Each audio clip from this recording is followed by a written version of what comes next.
भगवान शिव ने बताया कि कौन सा ऐसा फूल है जिसे सूंघने मात्र से ही स्त्री को पुत्र की प्राप्ति होती है। मित्रों, यह कथा अत्यंत अद्भुत और फलदायी है। जो भी माता या बहन इस कहानी को श्रद्धा और एकाग्रता से सुनती हैं, उन्हें भगवान शिव की कृपा अवश्य प्राप्त होती है और उनके मनचाहे फल की प्राप्ति होती है। तो आइए, बिना किसी देर के आज की इस अलौकिक कथा की शुरुआत करते हैं। एक बार की बात है, भगवान शिव जी कैलाश पर्वत पर गहरी तपस्या में लीन थे। तभी वहां देवताओं के ज्ञानी और भक्ति में अग्रणी देवर्षि नारद जी अपनी वीणा लेकर पहुंचे। उन्होंने भगवान शिव को प्रणाम किया और उनके पास आदरपूर्वक बैठ गए। कुछ समय बाद भगवान शिव जी ने अपनी आंखें खोलीं और मुस्कुराते हुए बोले, हे नारद, आज आप थोड़े परेशान लग रहे हैं। बताइए, क्या बात है? नारद जी हाथ जोड़कर बोले, हे प्रभु, जब मैं ब्रह्मांड में घूम रहा था, तब पृथ्वी पर मैंने एक ऐसी बात देखी जिससे मेरा मन दुखी हो गया और दिल में दया और ममता का भाव आ गया। भगवान शिव जी ने पूछा, हे नारद, आपने ऐसा क्या देखा जो आपको इतना विचलित कर गया? आप बिना झिझक के बताइए। नारद जी बोले, हे प्रभु, जब मैं पृथ्वी लोक में काशी नगर गया तो वहां आपके एक बहुत ही सुंदर मंदिर में गया। वहां लाखों लोग आपकी पूजा करने आए थे। उसी मंदिर में मैंने एक महिला को देखा जो आपके सामने पुत्र, बेटे की प्राप्ति के लिए रो रो कर प्रार्थना कर रही थी।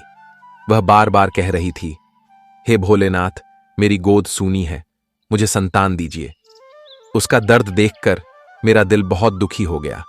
मैं सोचने लगा कि जिन माता पिता के कोई संतान नहीं है, उनकी गोद कैसे भरेगी? वे क्या करें जिससे उन्हें संतान का सुख मिल सके? भगवान शिव जी यह सुनकर गंभीर हुए और बोले, हे नारद, आपने बहुत अच्छा सवाल पूछा है। आपने उन लोगों की चिंता की है जो संतान के सुख से वंचित हैं। मैं आपको एक ऐसे खास फूल के बारे में बताऊंगा जिसे सिर्फ सूंघने से ही स्त्री को पुत्र की प्राप्ति हो जाती है। नारद जी ने उत्सुकता से पूछा, हे महादेव, वह कौन सा फूल है जिसे सूंघने से संतान का सुख मिलता है और वह फूल कहां मिलता है? भगवान शिव जी बोले, हे नारद, इसका उत्तर मैं आपको एक छोटी सी कथा के रूप में दूंगा। जब आप वह कहानी सुनेंगे तो आपके सभी सवालों के जवाब मिल जाएंगे। मित्रों, भगवान शिव जी की यह बात सुनकर नारद जी पूरी श्रद्धा से कहानी सुनने के लिए तैयार हो गए। भगवान शिव जी कथा शुरू करने से पहले सभी श्रोताओं से कहते हैं, हे भक्तों, इस कहानी को शुरू से अंत तक ध्यान से सुनना, तभी इसका पूरा फल मिलेगा। मेरा जो भी भक्त पूरी श्रद्धा से इस कथा को सुनेगा, उस पर मेरी कृपा बनी रहेगी और उसके सभी मनोकामनाएं पूरी होंगी। इसके बाद भगवान शिव जी कथा शुरू करते हुए कहते हैं, हे नारद, अनेकों वर्ष पहले की बात है। एक गांव में हरिदास का एक साधारण सा किसान रहता था। उस किसान की 3 बेटियां थीं। किसान ने जैसे तैसे करके 2 बेटियों का विवाह कर दिया था और सबसे छोटी बेटी, जिसका नाम सुहानी था, उसका अभी विवाह नहीं हुआ था। सुहानी बहुत ही सुंदर और समझदार थी। सुहानी भगवान शिव की अनन्य भक्त थी। वह प्रतिदिन उनकी पूजा आराधना करती थी। आगे भगवान शिव जी कहते हैं, हे देवर्षि, किसान ने जिन 2 बेटियों का विवाह किया था, उन दोनों बेटियों को पुत्री थी, उन्हें कोई पुत्र नहीं था। किसान की सबसे छोटी बेटी सुहानी की अभी तक शादी नहीं हुई थी। किसान इस बात को लेकर बड़ा चिंतित रहता था कि अभी तक दोनों बेटियों को कोई पुत्र नहीं हुआ है। लगता है कि हमारी छोटी बेटी को भी कोई पुत्र नहीं होगा। यह सोचकर वह उदास हो जाता था और मन ही मन सोचता रहता था कि जिस प्रकार से मुझे किसी पुत्र की प्राप्ति नहीं हुई है, उसी प्रकार मेरी बेटियों के भाग्य में पुत्र प्राप्ति का सुख नहीं लिखा है। फिर उस किसान ने अपनी बेटी की ओर देखते हुए सोचने लगा, विवाह होने के बाद अगर इसे भी पुत्र की प्राप्ति नहीं हुई तो मैं लोगों को क्या मुंह दिखाऊंगा? लोग पता नहीं मेरे बारे में क्या सोचेंगे। मित्रों, वह किसान जब भी खेतों में काम करने जाता, वह अपनी मदद के लिए अपनी सबसे छोटी बेटी सुहानी को साथ में लेकर जाता था। एक दिन किसान जब खेत में काम कर रहा था तो गर्मी के कारण उसने अपने कुछ वस्त्र उतार कर खेत के किनारे रख दिए और खेत में काम करने लगा। जब उसका काम खत्म हो गया तो किसान ने अपनी बेटी सुहानी से कहा, अरे बेटी सुहानी, जाओ, वहां मैंने जो वस्त्र रखे हैं उन्हें लेकर तो आना जरा। किसान के कहने पर वह कपड़े लाने चली गई। तभी उसने देखा कि उसके पिता के कपड़ों पर एक सर्प कुंडली मारकर बैठा हुआ था। वह उस सर्प को उठाना नहीं चाहती थी, इसलिए वह वापस अपने पिता के पास गई और उसे बताया, पिताजी, आपके कपड़ों के ऊपर तो एक सर्प कुंडली मारकर बैठा है। अब आप ही बताइए कि मुझे क्या करना चाहिए। अपनी बेटी की बात सुनकर उस किसान ने अपनी बेटी से कहा, बेटी, उस सांप को वहां से उठाकर सावधानी से फेंक देना और मेरे कपड़े लेकर आना। इतना कहकर वह किसान खेत से घर की तरफ चल देता है। मित्रों, आगे की कथा सुनाते हुए भगवान शिव जी कहते हैं, हे देवर्षि, वह लड़की अपने पिता हरिदास की बात मानकर उस सर्प के पास गई और बहुत ही मधुर स्वर में कहा, हे नागराज, सर्व देवता, क्या आपको आराम करने के लिए कोई मुलायम बिस्तर जैसी जगह चाहिए? सुहानी के मुख से यह बात सुनकर वह सर्प बहुत ही मैत्रीपूर्ण आंखों से सुहानी की ओर देखने लगा। उस सर्प को देखकर सुहानी समझ गई कि यह कुछ कहना चाहता है। फिर वह उस सर्प के भाव को समझ गई और उसके लिए घास फूस इकट्ठा करके एक आसन बना दिया और उसके ऊपर उस सर्प को बैठा दिया और फिर उस सर्प से कहा, हे नागराज, अब आप इस मुलायम जगह पर विश्राम करो। इतना कहकर किसान हरिदास की बेटी सुहानी अपने पिता के वस्त्र लेकर घर की ओर जाने लगी। तभी उस सर्प ने सुहानी से कहा, हे सुंदरी, क्या तुम प्रतिदिन मेरी सेवा में आना चाहोगी? मैं जानता हूं कि तुम्हारे पिता हरिदास बहुत ही गरीब हैं और वह मुझे दूर फेंकवाना चाहते थे क्योंकि उन्हें उनके कपड़े मिल सकें। हे सुंदरी, तुम बहुत साफ हृदय वाली लड़की हो। मैं तुम्हें पसंद करता हूं। यदि तुम प्रतिदिन मुझे अपने साथ घुमाने ले चलोगी तो मैं तुम्हें बदले में बहुत सारा धन दूंगा। फिर उस सर्प ने अपनी सच्चाई किसान हरिदास की बेटी से बताते हुए कहा, हे सुंदरी, मैं एक राजकुमार हूं। साधु महात्मा के श्राप के कारण मैं 3 वर्ष के लिए सर्प बन गया हूं। यदि तुम 3 वर्ष तक मेरी सेवा करोगी तो मुझे इस श्राप से छुटकारा मिलेगा और फिर राजकुमार बनते ही मैं तुम्हारे साथ विवाह भी कर लूंगा। उस सर्प की बात को मानकर हामी भर देती और फिर सुहानी उसे प्रतिदिन घुमाने के लिए तैयार हो गई और उस सर्प से बोली, हे राजकुमार, मुझे आपकी शर्त मंजूर है। बोल रहे हैं, अब मैं वैसा ही करूंगी। इतना कहकर वह उस सर्प को वचन देकर अपने घर चली गई और अगले दिन सुबह उठकर वह अपने पिता हरिदास के पास गई और बोली, पिताजी, मैंने हर प्रकार का कहना मान लिया है, अपितु मैंने अपनी और आपकी गरीबी देखी है। मैं काफी समय से घर पर रह चुकी हूं। अब मैं दुनिया में अपनी किस्मत आजमाने जा रही हूं। कृपया आप मुझे जाने की अनुमति दे दें। अपनी बेटी की यह बात सुनकर किसान हरिदास को गुस्सा आ गया। वह अपनी जवान बेटी को कहीं नहीं जाने देना चाहता था, इसीलिए उसने अपनी बेटी सुहानी को जाने की अनुमति नहीं दी। लेकिन किसान हरिदास की बेटी सुहानी अपने पिता से जिद करके घर से बाहर निकल गई और उस सर्प से मिलने चल देती है क्योंकि उसने उस सर्प से वादा किया था। थोड़ी देर बाद वह सर्प के पास जा पहुंची। सुहानी को देखकर वह सर्प बहुत प्रसन्न हुआ और बोला, अब तुम आ गई हो तो मुझे थोड़ा इधर उधर घुमाने के लिए ले चलो। फिर किसान हरिदास की लड़की ने वैसा ही किया। उसने उस सर्प को अपने साथ लिया और उसे घुमाने के लिए चल दी। उस सर्प को घुमाने के बाद जब वह उसे लेकर वापस जंगल में आती है तो वह देखती है कि उसके सामने एक शानदार महल जंगल में अचानक से प्रकट हो गया। उस महल में एक बड़ा सा कमरा था जिसमें एक बड़ी मेज थी जो तरह तरह के खाने के व्यंजन से सजी हुई थी। इस प्रकार का खाना उस किसान हरिदास की लड़की ने अपने पूरे जीवन काल में कभी नहीं देखा था। फिर तो किसान की लड़की ने भरपेट खाना खाया। खाना खाने के बाद वह सोने के लिए अपने बिस्तर पर चली गई और फिर रोजाना हर दिन वह 1-2 घंटे के लिए उस नाग को अपने साथ रखती। उसके बाद महल में जाती जहां उसके लिए सब कुछ तैयार किया जाता था और उसके लिए महल में शानदार व्यवस्था की जाती थी। इस प्रकार धीरे धीरे 1 वर्ष बीत जाने के बाद एक दिन किसान हरिदास की बेटी ने उस सर्प से कहा, हे नागराज, मैं बहुत दिनों से अपने परिवार से दूर हूं। अब मुझे उन्हें एक बार मिलना है। सुहानी की बात सुनकर उस सर्प ने सुहानी को उसके पिता हरिदास से मिलने की अनुमति दे दी और कहा कि अगले दिन वापस लौट आना। इस प्रकार किसान हरिदास की लड़की ने अपने पिता और अपनी दोनों बहनों के लिए सोने चांदी के आभूषण और अन्य बहुमूल्य सामान लेकर अपने घर की तरफ चल दी।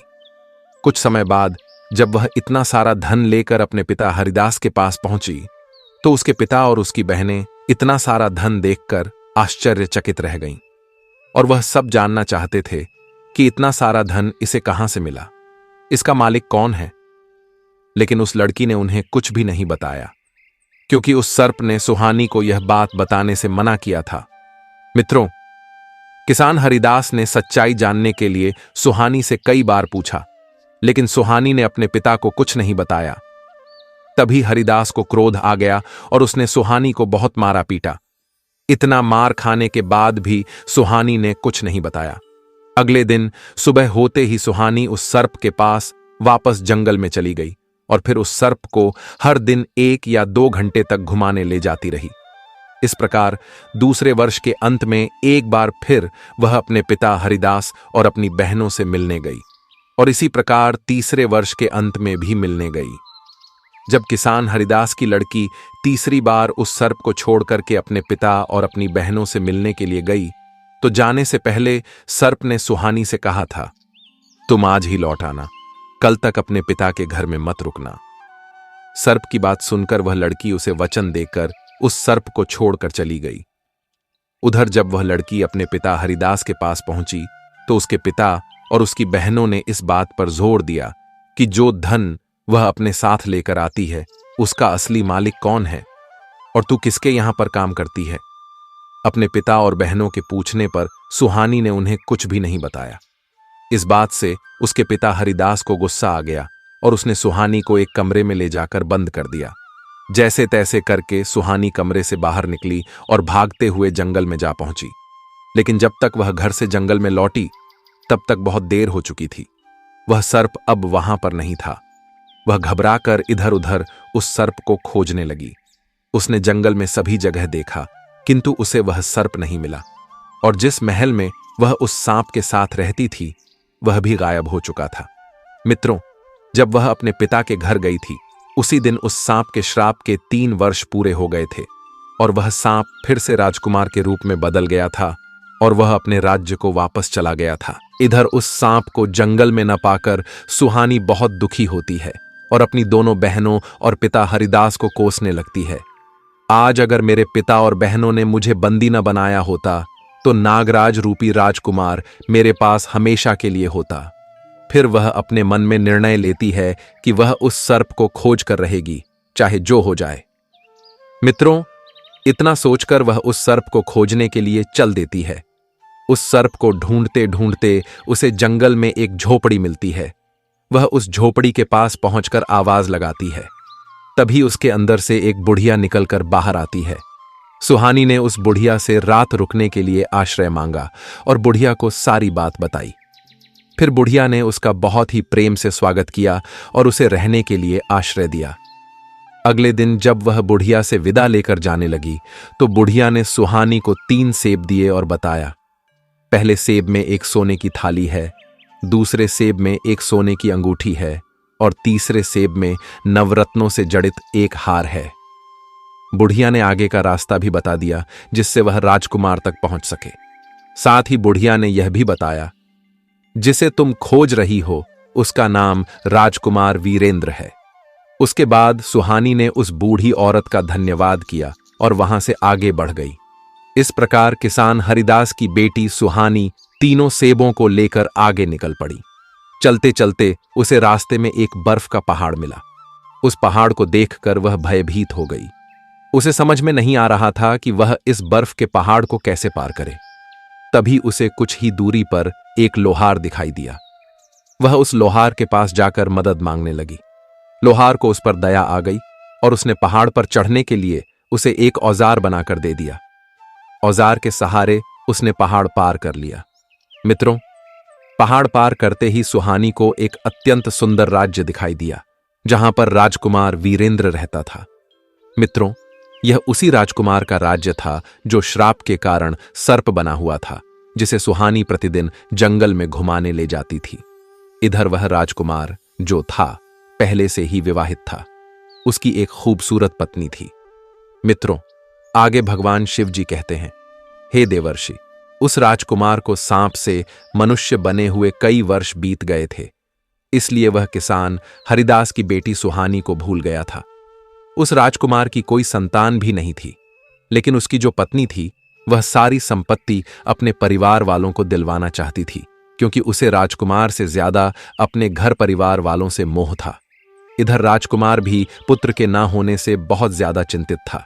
जब किसान की बेटी सुहानी को यह सब बातें पता चलीं, तो वह सूत काटने वाली का वेश धारण करके महल के अंदर चली गई और रानी से काम मांगने लगी।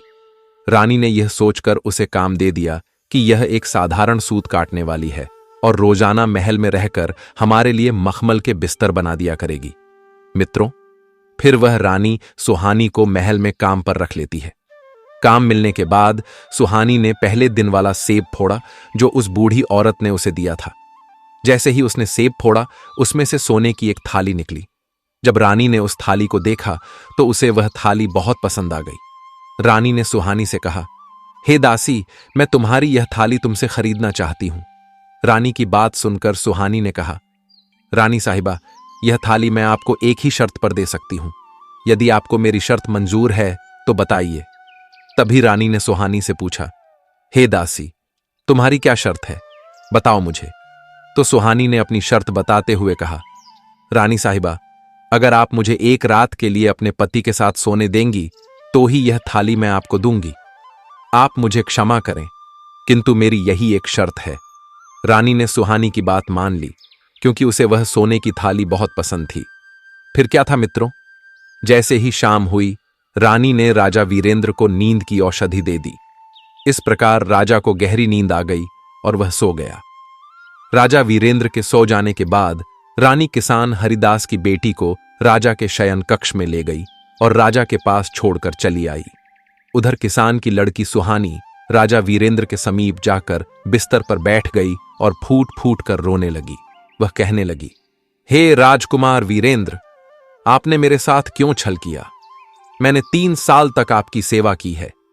तुम्हारी वजह से मुझे अपने पिता और बहनों से मार और कठोर शब्द सुनने को मिले।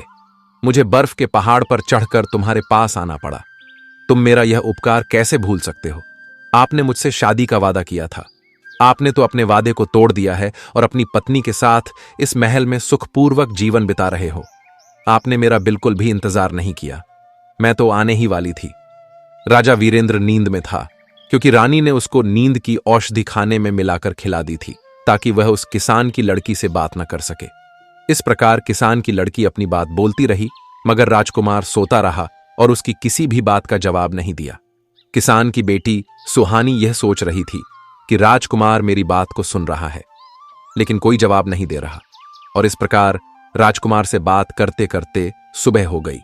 सुबह होते ही रानी राजकुमार वीरेंद्र के कक्ष में आई और सुहानी को शयन कक्ष से बाहर ले गई। मित्रों, राजा इतनी गहरी नींद में था कि उसे कुछ भी समझ नहीं आया। अगले दिन सुहानी ने दुखी होकर दूसरा सेब लिया और उसे फोड़ा, तो उसमें से हीरे की एक अंगूठी निकली, जो देखने में बहुत ही सुंदर थी।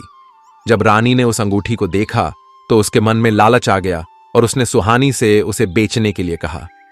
तभी सुहानी ने फिर से रानी के सामने वही शर्त रखी।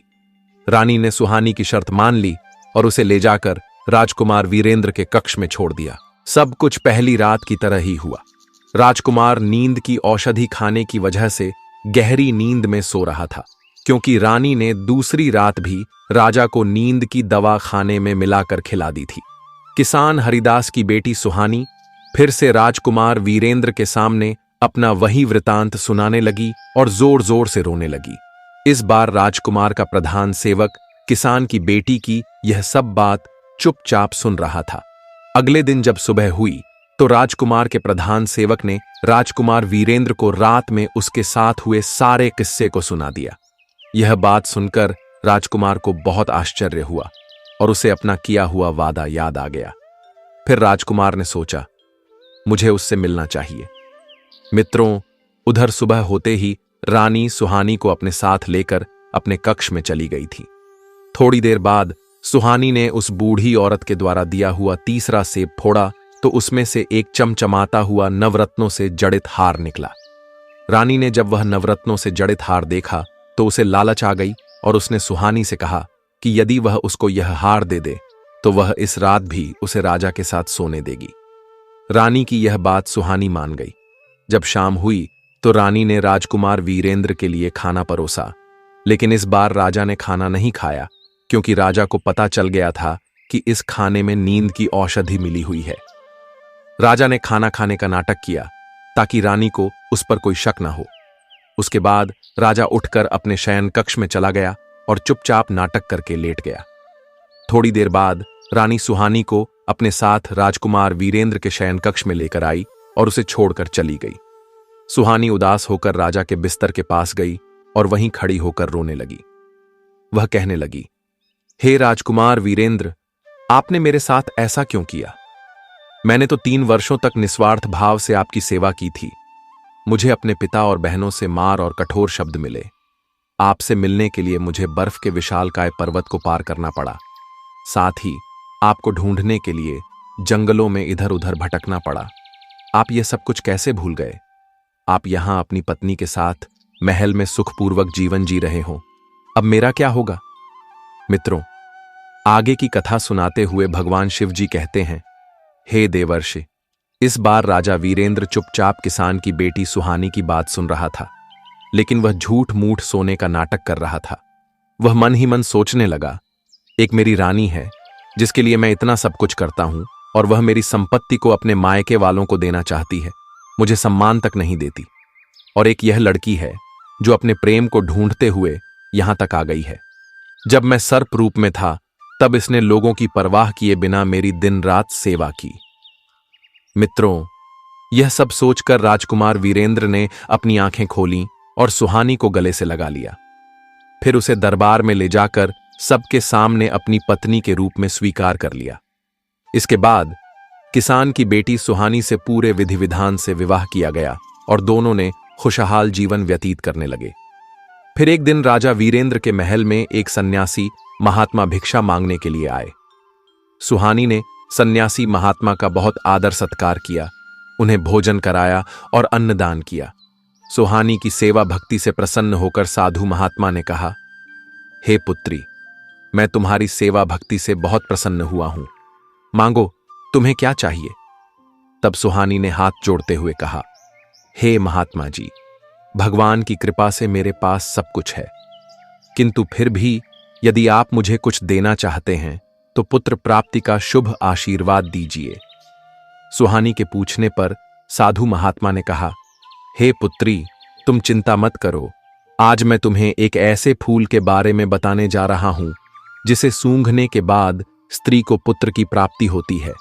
इस फूल को जो भी स्त्री मासिक धर्म पूरा होने के बाद में सूंघ लेती है और सूंघने के बाद अपने पति के साथ मिलन करती है तथा गर्भ धारण करती है, उसे निश्चित ही एक गुणवान और भाग्यवान पुत्र की प्राप्ति होती है। बगीचे के पूर्व दिशा में धतूरे का एक पेड़ है जिसमें धतूरे के फूल लगे हुए हैं जो भगवान शिव जी को अत्यंत प्रिय हैं।